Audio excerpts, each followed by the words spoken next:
Nové video, baby.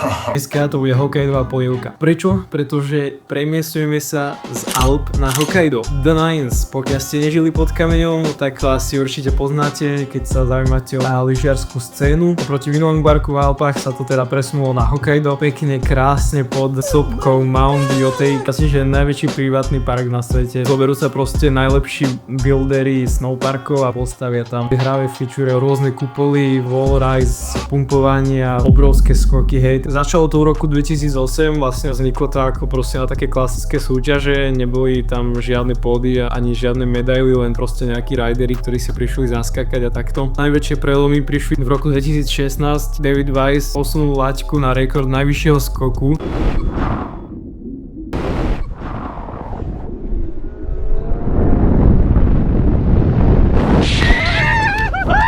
14,2 metra vo vzduchu. 2024 Kim Gupser zlomil proste rekord 14,6 metra.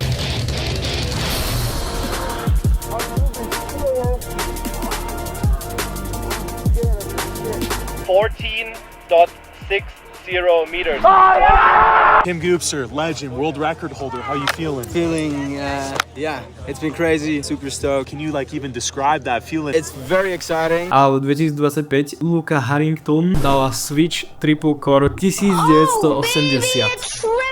By the way, iba 3 ľudia na svete zatiaľ dali tento trik. A v poslednom rade Oyvind Kirkhus len dal Switch backside quad 1620. Vlastne prvý v snowboardingu, takže brutál. Poďme si povedať, že aké feature to má, takže ako prvá feature, čo tu je proste sopka, ale ako trampolína, čo je fakt, že crazy, kreatívny nápad. Hneď vedľa sopky máme rovno s railom, popod nejaký fajnový mostík. Naľavo, jak pump trackové veci.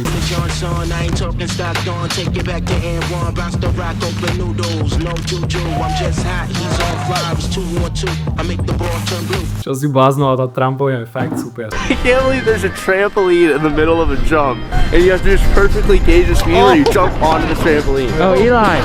Eli!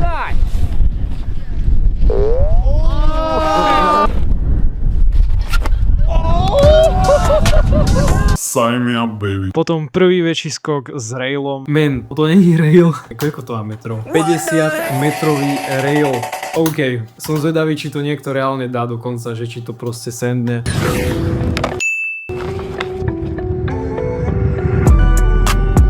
OK, poďme ďalej. Toto vyzerá dosť zaujímavé. Takže máme tu nejaké bočne ako gapy, alebo čo to je. A uprostred masívne obrovský kicker, krásny obrovský skok. A na konci máme nejaký, čo to je, step up, alebo čo to je. Akože nie je to síce uprostred akože vysokých hor v Alpách, hej, ale s tou sopkou to vyzerá fakt super. A hlavne Japonsko má veľa snehu, takže akože núdza o stavebný materiál nebude. Ja keď som sa o tom prvýkrát dozvedel, že to existuje, tak som kámo úplne bol, že prečo majú akože Swatch hodinky Snowpark, hej. What the dog doing? Však môže byť, akože bolo to vo Švajčiarsku, tak poďme ďalej, poďme do Japonska teraz z nejakého dôvodu. 8 div sveta, kámo, toto vždy bolo aj bude.